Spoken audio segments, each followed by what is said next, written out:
Hindi ko alam kung pwede mag-mention ng name, pero yun, may kumausap sa kanya mag-convince na mag-PBB muna ako. So yun, na-convince naman yung mother ko. Pero gaano nga ba katotoo na ang ibang mga housemates na nakapasok ay hindi pinalad pero binakapan? Gusto nung mga competitors nila na nag-audition din, fair yung labanan. Wala naman sanang alam yun, overtaken, palakasan ng kapit, yung may mga kakilala.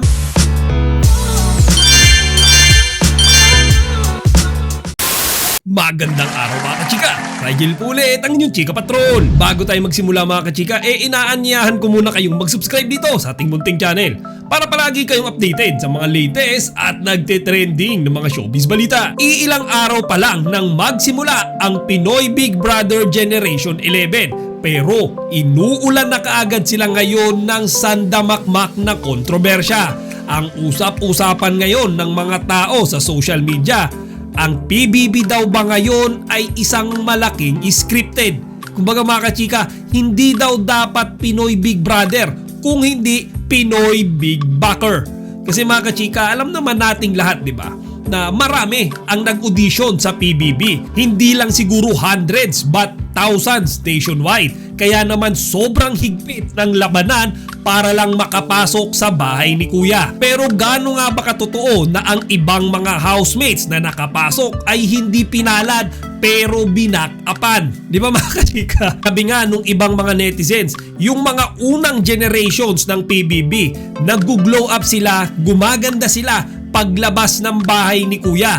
Pero yung batch ngayon, ang gaganda na, ang pupogi na mga chika, artista level na pagpasok pa lang sa bahay ni Kuya. Kaya ang daming teorya ngayon mga kachika ng mga netizens na sadya nga ba silang ipinasok para maging stepping stone ang PBB kahit na noon pa man ay talent na talaga sila ng ABS-CBN. Then mga kachika, mag-i-state ako ng 3 facts na ayon sa mga netizens ang di umano'y magpapatunay na ang PBB Gen 11 ay isang malaking lokohan at scripted lamang. Unahin natin mga kachika ang first LGBTQ couple na nakapasok sa bahay ni Kuya na si Dingdong Bahan at si Patrick Ramirez. And eto yung napansin ko dyan.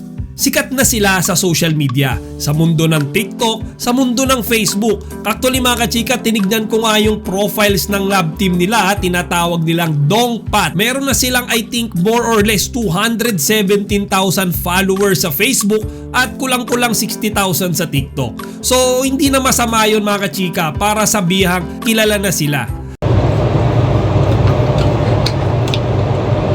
Okay, smooth. Nakita lang natin. Ngayon, ang pinagtataka ng mga netizens, maski ako, coincidence lang ba na nakapasok ang magjowang LGBTQ na ito? Ngayon mga chika, wala tayong any grudges kung pareho silang nakapasok, basta nakadaan sila sa tamang proseso. Pumila sila. Ngayon, sabi ng mga netizens parang sobrang lakas naman yata ng coincidence na ito. Sobrang laking coincidence na ito kung yung couple na parehong influencers sabay nakapasok sa bahay ni Kuya. Sa dami ng mga nag-audition mga kachika, yung talagang couple, yung talagang love team pa talaga na yan ang nakapasok. Tanong ngayon yan ng mga netizens, totoo bang sila ay pinalad o merong bumak up sa kanila para makapasok sa bahay ni Kuya? Saka sa Taguig. Sa Lower Bikutan, Lower. Nagagawi ako dati sa Sukat. alam ko. Engineer ka, so saan ka nag-work? Well, I work sa government. So ano ka, politiko? Politiko? Not before, yun lang. Hanggang dun lang yung masishare. At ang nakakatawa pa, kilala na nga sila sa labas ng bahay ni Kuya. Imposible naman daw na kahit isa sa mga housemates nila ang walang nakakakilala sa kanilang dalawa. Di ba mga kachika, kumbaga influencers nga sila Meron na silang, alam nyo yun, hundred thousands of followers.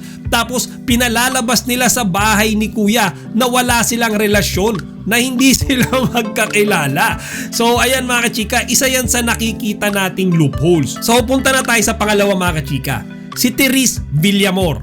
Ngayon mga kachika, nung nagkukwentuhan sila sa loob ng bahay ni Kuya, nagbabahagian sila ng kanilang mga experiences siguro sa audition, meron siyang nasabi na ang totoong inaplayan niya daw di umano ay Star Magic. Pero meron daw kumausap sa mama niya, merong nag-approach sa mama niya na alam niya yung pangalan pero hindi niya sinabi na mag-audition na lang daw muna siya sa PBB. Hindi ko alam kung pwede mag-mention ng name, pero yun, may kumausap sa kanya mag-convince na mag-PBB muna ako. So yun, na-convince naman yung mother ko. So mga kachika, eto ngayon. Sabi ng mga netizens, posible daw or malaki ang tsansa na isang handler ang nakausap ng mama ni Therese. Kasi may itsura si Therese mga kachike. Kumbaga, masasabi natin na may edge ka agad siya pagdating sa physical appearance. So there's a possibility nga na kaya sureball na nakapasok si Therese sa bahay ni Kuya dahil binakapan siya ng isang handler ng ABS-CBN. Nanggaling mismo sa kanya ay ang statement na yan. Hindi ko alam kung nadulas ba siya or sinadya niyang aminin yan. Pero feeling ko dahil sa mga sinabi niyang yan baka ipinahamak niya yung sarili niya at mapalabas ka agad siya sa bahay ni Kuya. At yung pangatlo mga kachika, isa rin to sa mga kontrobersyal na nakapasok sa bahay ni Kuya. Si Dylan Iturralde. Ngayon siguro sa mga may mga malalakas na memoryan, sa unang tingin mo sa kanya nung ini-interview siya sa PBB opening, pamilyar ka agad siya sa'yo. Oo mga kachika, kasi nga siya ay naging isang contestant ng Especially For You nung episode nila mga kachika way back May 24, 2024. So ang nakakatawa dito mga kachika, hindi lang siya naging isang contestant pero siya pa ang napili ng babaeng searcher. Mga kachika, napansin ko nga din dyan sa episode na yan ng Especially For You na talagang gustong gusto siya ng mga It's Showtime host dyan Siguro dahil maitsura tsaka talagang mukhang mabait din siya. Siguro po maraming salamat lang sa paniniwala sa akin na diskartehan yung buhay ko, ganyan. And sa support, maraming salamat. Wow.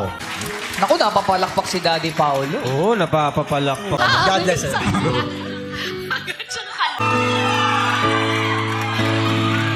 Ngayon kung babasihan nga yung itsura dahil sa pagpasok niya sa PBB, wala nang tanong-tanong yun. Talagang may laban siya dyan.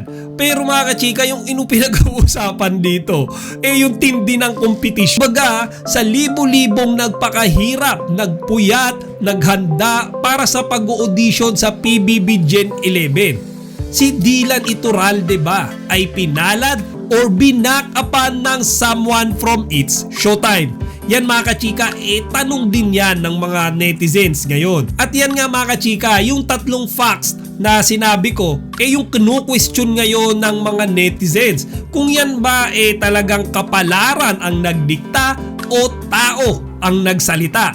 Kasi mga kachika, talagang sobrang hirap nang makapasok sa Pinoy Big Brother audition. Para kasigurong dadaan dyan sa butas ng karayom. Kaya syempre gusto ng lahat, gusto ng mga competitors nila na nag-audition din, fair yung labanan. Wala naman sanang overtaken, palakasan ng kapit, yung may mga kakilala, mga ganon. Wala naman sanang ganon. Ako personally, hindi pa ako makapagbigay ng judgment ko rito. Though in some way, pagkatapos ko ngang makita itong tatlong ito na pinag-uusapan ngayon, medyo alam nyo yun, napapaisip nga rin ako na may posibilidad na scripted nga yung PBB Gen 11. Pero alam nyo mga chika, bago ko makapagbigay ng aking official opinion, gusto ko munang marinig yung mga, alam nyo yun, yung kanyang iniisip tungkol nga sa mga pangyayaring ito. Kung kayo ang tatanungin ko, sa tingin nyo ba scripted itong Pinoy Big Brother Gen 11? Or sa tingin nyo patas ang labanan ng lahat ng nakapasok dyan sa bahay ni Kuya? Kasi kung sa simula't simula pa lang mga kachika, scripted na yan, lokohan na yan. Malamang sa malamang lahat pa ng mga mangyayaring events, kaganapan dyan sa loob ng bahay ni Kuya, scripted na rin lahat yan. O siya mga kachika, hanggang dito na lang muna. Huwag nyo kalimutan ilagay ang inyong mga opinion dito sa comment section para mapag-usapan natin. Chika Patrol signing out! Huwag kalimutan mag-like, comment, and subscribe. Para sa iba pang mga celebrity news, i-click lamang ang mga videos na ito.